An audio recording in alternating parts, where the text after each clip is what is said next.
Ahead on The Drift, a visit to our keel up down east build and a look at what will thrust her bow. Our own Mr. Yachts has found the perfect Miami yacht. It's 92 feet, it's spectacular, and you're welcome aboard. And how you can survive pump shock this season. We've got some advice from our friends at Boat US Magazine. Plus, we drift into Newport, Rhode Island, and just add rum for a beverage recipe you are sure to love. And it's the Boat US pros at the helm with some tips for setting a solid anchor. All this and a whole lot more is right around the bend on The Drift. Welcome to The Drift. I'm your host, Sierra Goodwill. And on our boat build segment, our host, John Methia, spends time with the builders and artisans of New England boat building. John is in Tiverton, Rhode Island, catching up with the build team at Coastal Boatworks in the build of our Down East cruiser. Today, Billy's installing the bow thruster. Whoa! Hey, Billy! Billy! Yes, Hey, John. you're cutting a hole in my boat. What the heck are you Hey, doing? never mess with the boat builder. I left the last time there wasn't a hole in my boat. I come back, there's a hole in my boat. What are we working on Well, here? we're installing the bow thruster tube.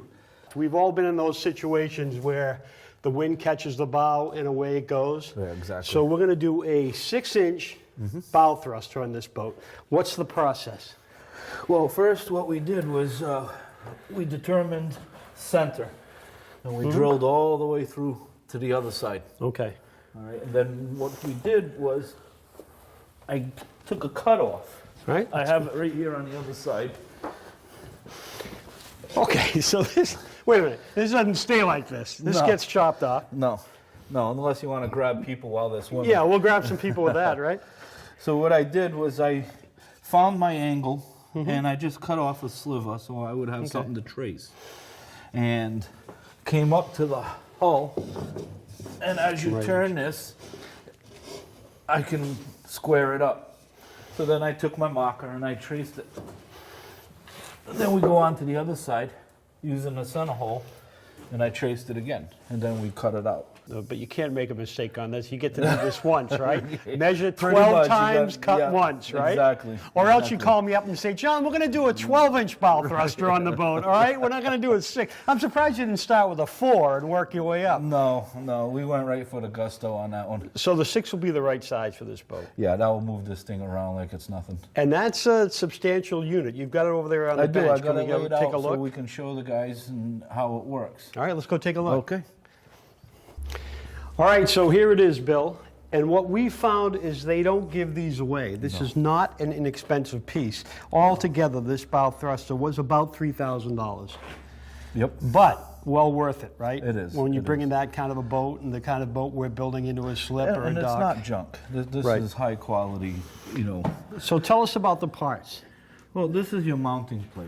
So we'll go up a little later and look inside, but this sits on the tube. Okay.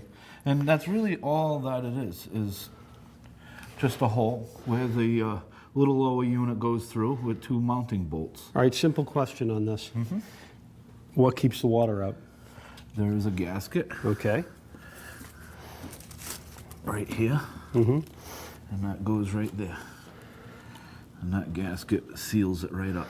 All right, so that mounts just like any underhull mount, or it goes this way. It goes on top. Okay. And you can rotate it on the tube as Okay. long as you stay square.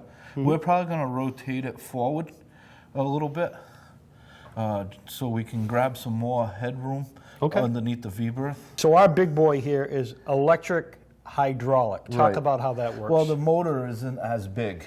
And it's actually not as tall. So half of this is hydraulic, the other half is electrical. So this spins the hydraulic pump, which on the output shaft. And then So the hydraulic pump actually does the hard labor. Exactly. That's Right. how you get a 6-horse. This is a 6-horse. The 6-horse is measured from the hydraulic system. Okay. And then that rotates the small lower unit that is on the back side of the tube. All right, so it's not just sort of a direct drive from an, when you think about this, you think it's a little electric motor and there's a direct drive to a prop. No. This is a lower unit. I mean, this, Right. when you take a look at this looks a lot like, Yeah, it's like a 2-horse Right, little exactly. unit Yeah, right. minus the skeg. And then we can take the prop And then that, we can mount that right on there. See, now so it looks like a miniature Right. outboard motor. Right. Pretty much. And that sits in the tube, Right. right? Props on this, and it's obviously reversible, right? So Yes. left or right is Right. done by the control of a joystick. Exactly. Just a small unit. And you can left and right, Yep. and that's it. For more boat build segments, visit driftsociably.com and on our social platforms at driftsociably. Straight ahead on the Drift, the Boat US experts are at the helm with anchoring tips that will help it hold. Plus, how high will they go? We'll tell you how to save at the pump this season. At the Helm is brought to you by Boat US. Better boating starts here. Welcome to class, Anchoring 101. If you have ever seen any of the videos I've done with Boat US Magazine before, you're probably right about now scratching your head going, Rudo, why in the world are you taking us to this stinky old land vehicle? Well, people, it actually provides a really good spot for us to demonstrate the biggest problem that most folks have when anchoring, like so. If I'm in a boat and I just lower my anchor straight down, it hits the ground, and then the chain piles on top of it, and then the rope piles on top of that, and then the wind pushes the boat along, and what do we get? Oh boy, a big giant mess. All right, I've straightened that mess out. Now, hopefully you've watched our How to Anchor a Boat video. That one goes into detail on all the different aspects of anchoring. But again, this is the one thing that quite often people forget. When you lower that anchor down, as it's going down, and certainly when it hits bottom, you want to have your boat shifted into reverse so that you're moving. That way, the chain and the rode gets stretched out. Now the anchor can get a bite. Now folks, I know this all seems simplistic, but I'm telling you that is the #1 reason why a lot of people can't get an anchor to grab. You've got to get that scope out, you got to get the angle nice and gentle, and then give it a little bit of reverse and help it dig in after cleaning off the line when you have complete tension. Well, I have to apologize, people, for subjecting you to a minute and a half where we're stuck on land with a land vehicle instead of being out on the water on a boat. Believe me, I'd prefer that too. But still, I hope you've enjoyed this video. I hope you find it helpful. Thanks, Professor Lenny. Your tips will definitely make us feel safer at anchor. Class dismissed. And I like to say better boating starts at boatus.com. Visit driftsociably.com for more At the Helm with Boat US. Ahead on the Drift, how a clean hull and a good tune-up can mean more miles of smiles for your fuel dollar.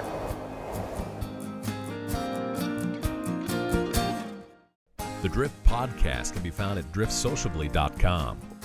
This time on From the Cast, Rich Armstrong, senior editor at Boat US Magazine, is here with some fuel price predictions and tips that'll help you save at the pump.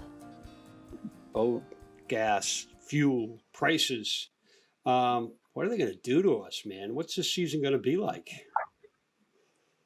I tend to be optimistic and long-term in thinking.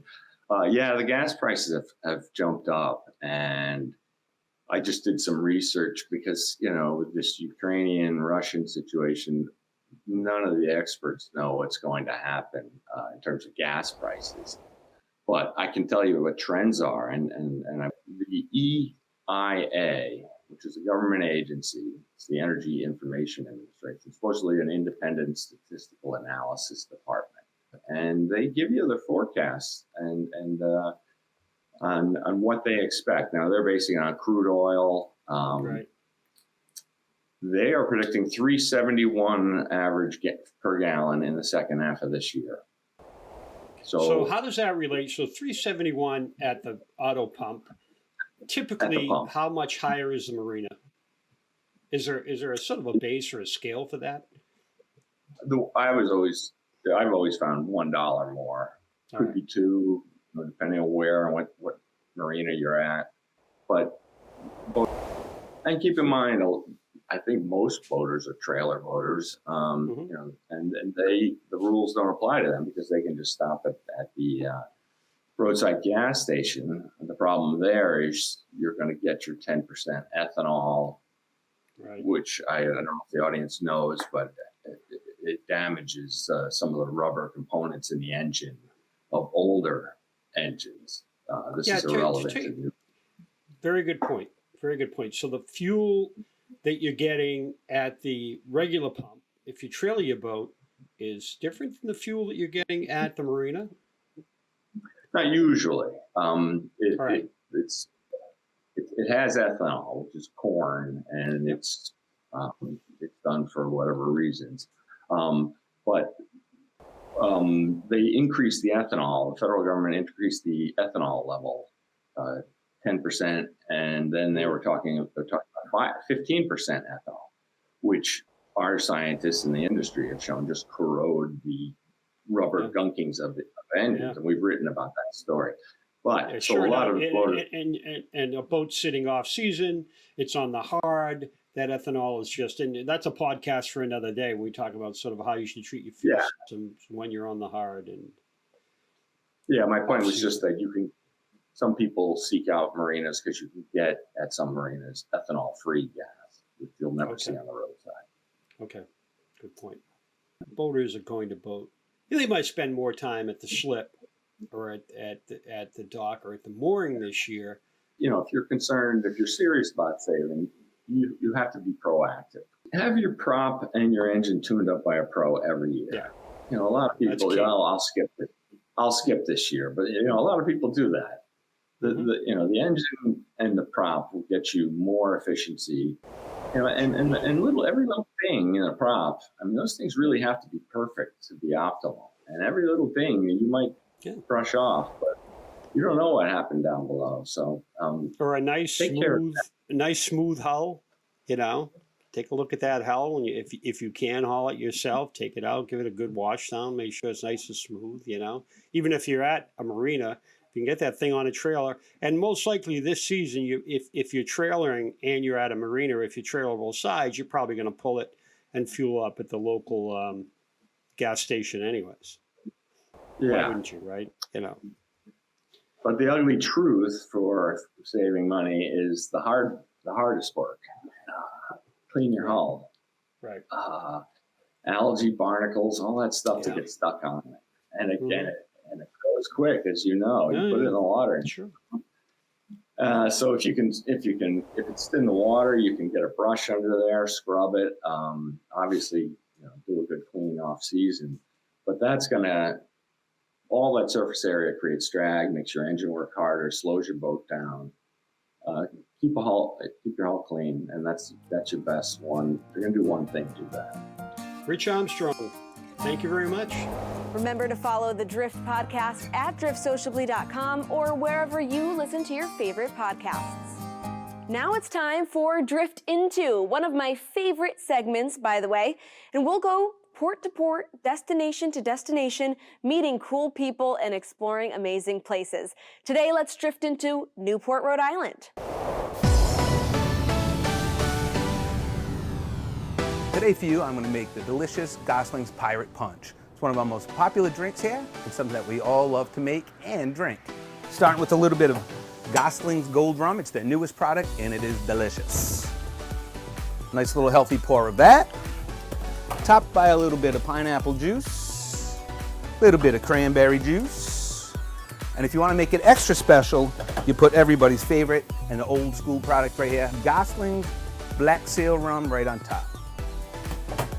Straw, orange and a cherry, and there's your drink of choice right there. You're going to enjoy it just like Malcolm Gosling does, just like I do.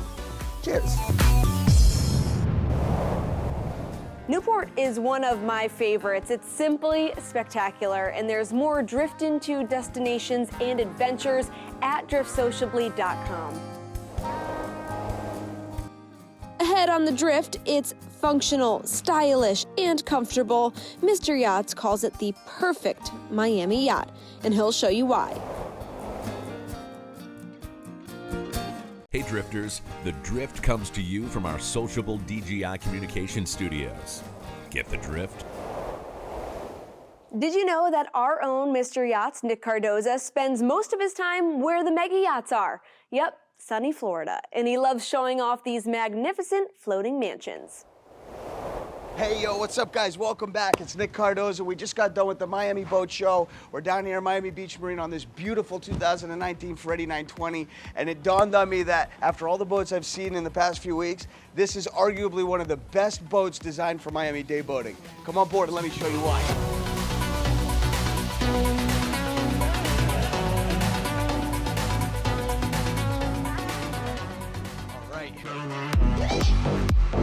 You see how the bar is laid out? So first of all, you walk up the stairs over here, the bartender's greeting you, you got your drinks, you've got tables that come together here, there's a big barbecue under here. This boat, for a 92-footer, this is probably one of the better layouts that I've seen recently. Let's have a look at the rest of this layout, right? So now you can have lots of people, you set up a DJ, you can do catering, like sky's the limit when you have space to work with. Look at this attention to detail, these massive, beautiful stainless steel cap rails. The Riva next door doesn't even have that. And then as we walk up these stairs, you see that Ferretti Group's known for their design language. They've been able to incorporate the on-deck master inside beautifully into the design of the boat. It still looks very streamlined, whereas some of the competitors, they look a little chunky, a little bubbly on the water. This looks very streamlined, and you see you've got this nice stadium seating here. You want to be in a comfortable setting with people, especially when you're out on the water, on the bow, on anchor. You know, I mean, imagine you can't even like jump off of here into the water. It's just so much fun up here. What I want to do is I want to show you why I feel like this boat has a vibe. Ferretti made an interactive aft deck with this. And why? Because this couch, right? It's like, this is like such a simple, ingenious, like keep it simple, stupid idea, because you know, most boats have the aft deck with the table here, but we don't get on boats and sit on the table like, you know, good little kids. We like to hang out, lounge, drink our champagne, pick at some finger food, talk with our friends. That's what makes this aft deck a vibe. Who doesn't love automatic doors? Look at this. Boom, 2 stages, full al fresco dining out here, and oof, blast of ice cold AC. Let's get into the layout and the vibe of this boat. It's like a modern, minimalistic, open floor plan. You can really do a lot with this boat. It's very versatile, whether it's for entertaining clients or, you know, having fun with the family, charter boat, TV popping up and down from here. While we're on this level, we'll blow into the master cabin, the on-deck master. This is the on-deck master, full beam, the full bathroom right behind, and that makes a really comfortable layout for an owner. What's so special about having an on-deck master is that all your guests are down below, so this is like your own personal big deck. It's like it's just an amazing concept. The ability to be able to sleep 10 to 12 people on a boat is very important. So you've got 2 twin cabins that share an ensuite bathroom, and they've got a bunk that comes down so they can sleep extra. And then you've got 2 queen cabins, which are essentially VIPs, which, you know, for all intents and purposes are like smaller master bedrooms. Cool, so you come through the galley and down here is the crew cabin, but real quick, I'll show you the helm. Beautiful helm, very well designed. It's designed as if it's like part of the boat, so it's also very modern and minimalistic, and these huge screens. I talked to the captain, I'm like, what do you really like about this pilot house? It's good because everything's within arm's reach, but it doesn't feel too claustrophobic. You got a little couch back here, and it's great that there's a lock on the door up here. It maintains privacy, so if there's a lot of stuff going on the boat, the captain can come down here and just really like focus in his little zone here. So great design, love it. We're gonna head back down. We're gonna head down the stairs and hit the crew quarters. All right, you asked for it, you got it. This is the crew cabin. I had to push. They said, look, you can go down for a little while. This is where the crew lives. This crew cabin, just to give you an idea, sleeps 5 crew. I don't think you necessarily need to run the boat with 5 crew. I think if it's gonna be like based in Miami. You know, you definitely want somebody on the boat all the time, so you got one full-time guy for sure. You've got a full-time captain for sure, whether he's the one that's staying on the boat or not. This is the captain's quarters. You've got one bed with an ensuite bathroom. You've got the other 2 crew that stay in there. They share this bathroom, and then this is like the crew mess where everybody kind of hangs out. You've got the washer, dryer. This is what keeps the boat running, really, is down here. This is what keeps the heart pumping, let's call it. So, you know, this is where the crew chills when they want to be out of the way of the guests. But generally speaking, like if you don't know this, on a boat, it's like when I used to work in the kitchen, they said if there's time to lean, there's time to clean, buddy. Like if there's guests on board, you're not down here. Now, getting into the engine stuff, you know, a lot of these engines are, you know, modifications of a different model, but these are MTU 1900 horsepower. That's a lot of power. We've got tri-turbo engines here. You see the 1, 2, 3 with the exhausts that go right down into the water, so it's like stays quiet. You start up the boat, you don't want to really hear anything. This boat has nearly 1,000 hours. It already had its 1,000-hour service. Look how nice and well taken care of it is down here.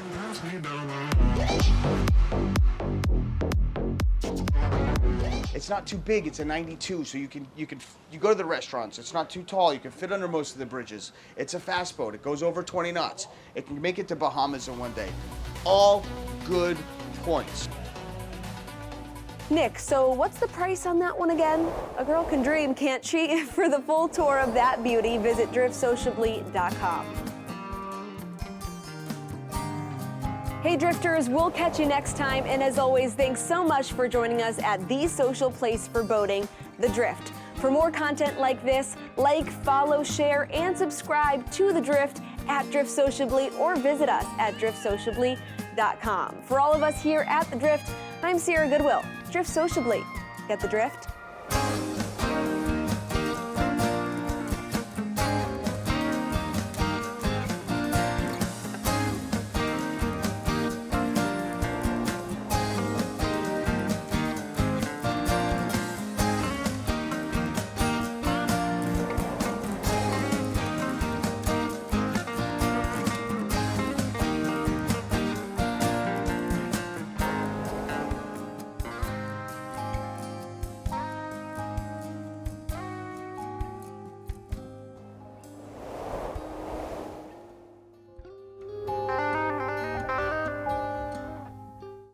The Drift has been brought to you by Boat US.